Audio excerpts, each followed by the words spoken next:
আসসালামু আলাইকুম সুপ্রিয় দর্শক শ্রোতা বন্ধুরা, আপনারা দেখতে পাচ্ছেন ক্যামেরার সামনে নিয়ে এসেছি একটা ফুটফুটে লাল টুকটুক আপুকে। তার কথাগুলো আপনাদের সামনে তুলে ধরবো, চলুন শুনে আসা যাক এই সুন্দরী লাল টুকটুক আপুর কথাগুলো। আসসালামু আলাইকুম আপু, ওয়ালাইকুম আসসালাম। কেমন আছেন আপনি? ভালো আছি। আপনি কেমন আছেন? আছি আলহামদুলিল্লাহ। আপনার নাম কি আপু? আমার নাম সুবর্ণা। সুবর্ণা, কোথায় থাকেন সুবর্ণা আপু? আমি ময়মনসিংহ বাড়ি, আমি ময়মনসিংহ ভাড়া থাকি। ময়মনসিংহ বাড়ি, ময়মনসিংহে ভাড়া হ্যাঁ, থাকেন? ভাড়া থাকেন কেন? নিজের বাড়ি নিজে নিজে থাকবেন?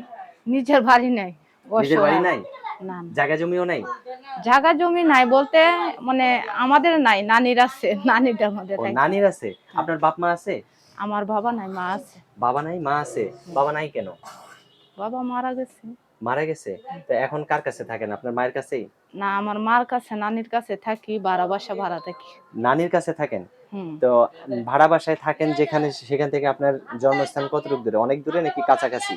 মানে আমাদের বাড়িটা বলছে আপনার ওই যে ফুলপুর, আচ্ছা। ময়মনসিংহ ফুলপুর আর থাকি, আপনি? ময়মনসিংহ ভাড়া। আচ্ছা, শহরে ভাড়া থাকেন। হ্যাঁ, কি হ্যাঁ। করেন ওইখানে? ওইখানে মানুষের বাসায় কাজ করে। কি কাজ করেন? ওই যে বাসার কাজ বুঝেন না, ও হাঁড়ি বাসার, পাতিল বাসা বাড়ির মাজা, হাঁড়ি-পাতিল মাজার মানুষের কাজ করেন? সেবা করা, এগুলা। কতটুক টাকা কত পান? বেশি পাই না, ৩-৪ হাজার, ৫ হাজার এরকম। তে এগুলা দিয়ে তো সংসার আপনি চলে। থাকেন কাকে নিয়ে? নানিকে নিয়ে? নানিকে নিয়ে, হ্যাঁ। আচ্ছা।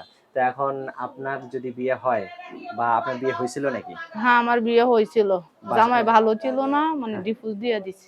ডিভোর্স দিয়ে দিছেন? হ্যাঁ, কেন ডিভোর্স উনাও দিছেন দিছে, কেন? উনাই দিছে। তো জামাইকে সুন্দর করে আদর ভালোবাসা দিয়ে রাখলে ভালো হইতো এগুলা না? তো গাঁজা কা মদ কা বুঝছেন না, এরকম মানুষকে আর ভালোবাসা দিয়ে রাখা যায়? তো এখন যদি কোনো মানুষ আপনাকে ভালোবাসতে চায়, কিরকম মানুষ আপনার জীবনের সঙ্গী আমার ওই হিসেবে? যে শুনেন, মানে মানুষটা আমারে ভালোবাসতে হইব, আমাকে চিনতে হইব। আমি এরকম একটা মানুষ চাই যাতে বুড়ো হোক, মানে বয়স্ক হোক, জন হোক, মানে আমার লাইফটা যে মানে সুন্দর করে সাজায় নিতে পারবো, আমি তারই চাই। আচ্ছা, অনেক সুন্দর কথা বলছেন আপু।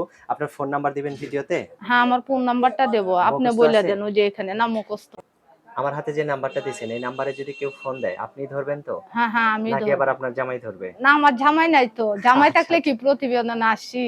আচ্ছা, তো ঠিক আছে, আমি বলে দেই নাম্বারটা, আমার সাথে আপনিও বলেন। আচ্ছা, বল। 013 013 51 51 65 65 84 84 04। 04। এটাই তো আপনার ফোন নাম্বার? হ্যাঁ, এটাই আমার ফোন নাম্বার। এটাতে ফোন দিলে মানে আমাকে পাইবো। আর আমি চাই একটা ভালো মানুষ যাতে আমার জীবন লাইফে আসে, বুঝছেন? আচ্ছা, আপনার কি ক্যামেরা সেট আছে? Imo call? না, আমার ইমো মোবাইল নাই, আমার বাটন মোবাইল তো আছে। ইমো মোবাইল এখনকার যুগে তো সবাই ব্যবহার করে। আপনি কেন ব্যবহার করেন না? শুনেন, সবাই ব্যবহার করতে পারে না, কিন্তু সবাই তো ভাগ্যে ইমো মোবাইল হয় না। আমাদের কে আচ্ছা, দিব? আচ্ছা, আমরা আচ্ছা। অসহায়। একবেলা ২ বেলা খাইতেই পাই না, আবার ইমো মোবাইল চালাবো। আচ্ছা, ঠিক আছে। যদি কেউ আপনার মুখটা দেখতে চায়, আপনি দেখাইতে পারবেন কারো মোবাইল থেকে? আর আমার কথা হচ্ছে যে আমার জীবন সঙ্গী হইব, যে আমার মুখ দেখতে চায়, সে আমাকে মোবাইল একটা কিনে দিব। সে তার সাথে আমি মানে মোবাইলে মানে কথা কথা বলবেন। বলবো, মানে এখন মুখ তাকে দেখাবো। সে যদি আপনাকে কিনে দেয়, দেওয়ার পরে যদি আপনার সাথে আর মানে দেখা না করতে পারে, মানে আপনার সাথে কথা না বলতে পারে, আপনি যদি তারে ফাঁকি দেন তখন কি হবে? জীবনে ফাঁকি দেব না। আমরা গৃহস্থ মাইয়া, আমাদের মানে জবান, ঈমান সবকিছুই ঠিক আছে। আমরা আল্লাহর কালাম, ইবাদত, বন্দেগী সবই জানি। আমরা এগুলো করবো কেন? একটা মানুষের ঠকানি মানে মহাপাপ। মানুষের মন আচ্ছা, ভাঙ্গা যে আচ্ছা। কথা, মসজিদ ভাঙ্গা একই কথা। আচ্ছা, ঠিক আছে আপু, ভালো বুঝছেন? থাকবেন, হ্যাঁ?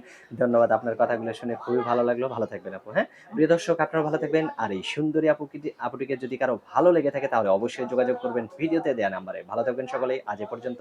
আল্লাহ হাফেজ।